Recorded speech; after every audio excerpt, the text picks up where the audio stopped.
Good morning po. Good morning po sa inyo lahat. Gusto ko po muna magpasalamat for inviting us over. It's a really rare occasion for us na may bilahan sa mga ganitong klase ng okasyon. I personally appreciate na nakakarinig po ako ng mga ganitong pag-share when it comes to mga guys po. Ang isang pasimuno nito, of course, everybody worked hard. Pero ang isang pasimuno nito, narito ngayon, kasama natin si Cardinal Chito Tagle. Cardinal, thank you for inviting us. Salamat po. Maraming po salamat at ang ating kaparian and the leaders of the church who are here. Sa totoo lang, Tita Bones, when I received the letter from Cardinal Tagle, sabi ko, paano naman ako hihindi? Pwede ko bang hindihan ito? Sa totoo lang, hindi mo ako marunong magsalita sa live audience. Meron po akong fear sa live audience, kaya siguro hanggang TV lang at pelikula ang kaya kong trabahuhin. Hindi ko po maitawid yung sarili ko sa teatro. But that's the ultimate dream. Pero sabi ko nga, maybe, ito yung isa sa mga pinagdadasal ko na kailangan kong makatawid dun sa fear of live audience. Ito na yun, sabi ko, binigay na ni Lord, hindi ko na ito pwede tanggihan. Anyway, ako naman po, bata pa lang kasi ako, mahilig na po ako mag-moment sa mga santo. For the simple reason na idol ko kasi si Julie Vega, meron siyang pelikulang Mga Matay Angelita na kausap niya si Mama Mary. So ako naman feeling ko at 7-6 years old, pagkausap ko si Mama Mary, pupunta ako sa langit. So yun palagi yung dinadasal ko, sana mapanaginip ako si Mama Mary, sana ganito. Sa Antipolo po, yung school namin, katabi lang na Antipolo Church, every after school, pag-dismissal na, nandun ako kagad sa belo ni Mama Mary. Tutulong ako sa mga madre, tiklop ng belo, magpalit ng damit, magsindi ng kandila. Yun yung sarili kong devotion at 7 years old. Tapos, 7 pa lang ako, maarte na ako. Gusto ko yung inaarte ko yung bawat eksena sa buhay ko. Ginagawa ko siyang pelikula. Kunyari kawawa ako, kunyari ano ako, pero wala naman talaga. Hanggang sa naghiwalay din yung parents ko, pero I was never affected. Siguro at a young age, I was blessed already to have a positive heart. Parang hindi ako nagkaroon ng angst sa kahit na sino sa parents ko. I was very young, pero naiintindihan ko na pag nagsama kayo, mas magulo pa sa bahay, maghiwalay na lang kayo. Ganun na po ako, bata pa lang ako. Parang sa akin, kung saan kayo masaya, go. Hindi ako isang tao para sabihin, dapat magsama kayo kasi sabi ni Papa Jesus, maganda pag kumpleto ang pamilya. Totoo naman po yun, naniniwala ako doon. Pero kung kumpleto nga ang pamilya ninyo, pero palagi naman nagsisigawan sa loob ng bahay, hindi rin siya gusto ni Papa Jesus na maging gano'n ang pakiramdam ng mga anak nila, hindi po ba? So, bata pa lang ako, alam ko na ang tama sa mali. Alam ko na ang positive sa negative. Hanggang sa nag-artista na po ako, dumating din ako sa point ng life ko na I was at a crossroads already. Ang dami kong trabaho, ang dami kong pelikula. My mother was in Canada, my father was in the States. Pero hindi ako masaya. Tapos at that time, pag dalaga ka, di ba, parang feeling mo wala kang buhay pag artista ka. So I went up to Baguio. Yun yung parang naging outlet ko po pag pagod ako. Aakyat ako ng Baguio pag nalaman kung wala akong trabaho kinabukasan. Magpapatay ako ng pager ba nun? Magpapatay ako ng pager, tapos mawawala lang ako ng mga 1-2 araw. Tapos na-realize ko, bakit ako akyat ng Baguio? Bakit hindi ko hanapin yung sarili ko? Then, I woke up in front of a signage saying Our Lady of Manaoag. Kasi sabi ko, bakit ako nagising? Normally, hindi ako nagigising pag paakyat ako ng Baguio kasi umiinom ako ng pampatulog. Kasi gusto ko tulog ako the whole trip. And then, nagising po ako sa signage ng Manaoag. Sabi ko sa kasama ko kay Kuya Jo, pasok tayo. Ano na po yun, mga alas 6 na ng gabi. Normally, when it's 6 p.m. already, they close the church already. Hindi na sila nag-aalaw na mga magdadasal. Kasi nga, magdadasal na rin po yung mga madre, mga pare. Nakiusap ako kung pwedeng isang ano lang, kahit 10 minutes lang.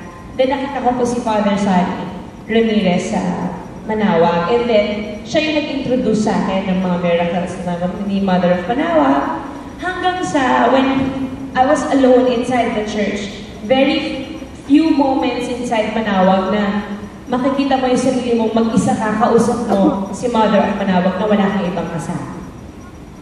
So, ang sinabi ko lang po sa kanya, wala akong hiningi, hiningi pala. Malaki pala yung hiningi ko.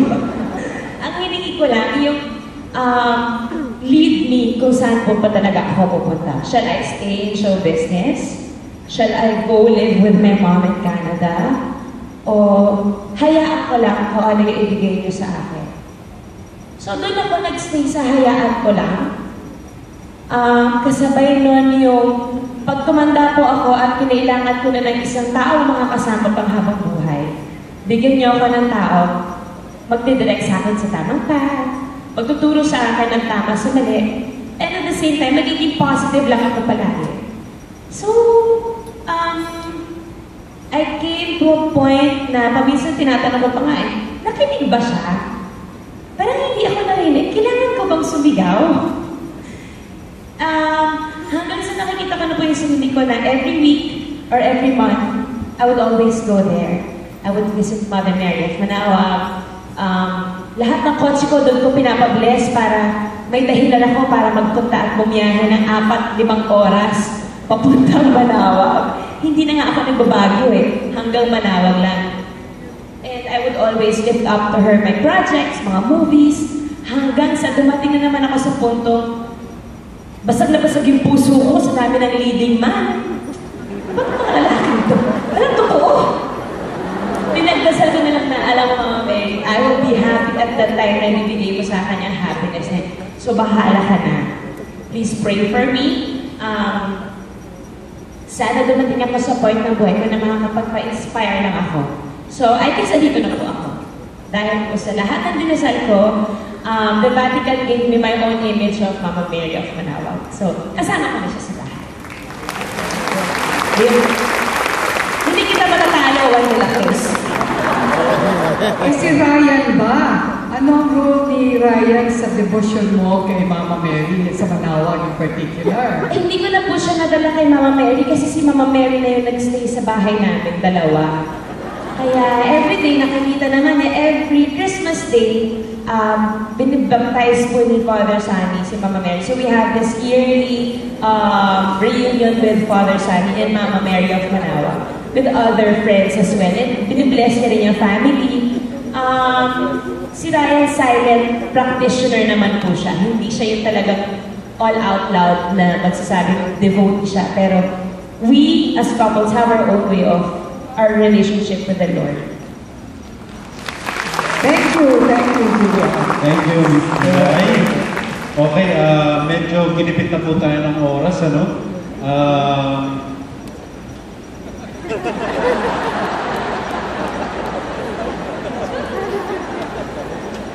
Gusto pa ba nating pakantayin si Kuya Paul?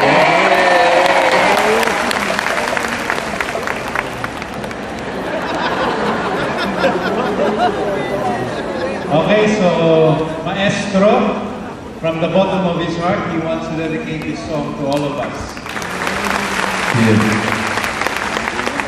All of these things, all the miracles that has been happening to us, to me, thank you, is through the grace of God. Amen? Yeah. Hindi naman natin talagang, we don't deserve this, but because out of His love, He's giving us the grace. So, I'd like to sing something about grace.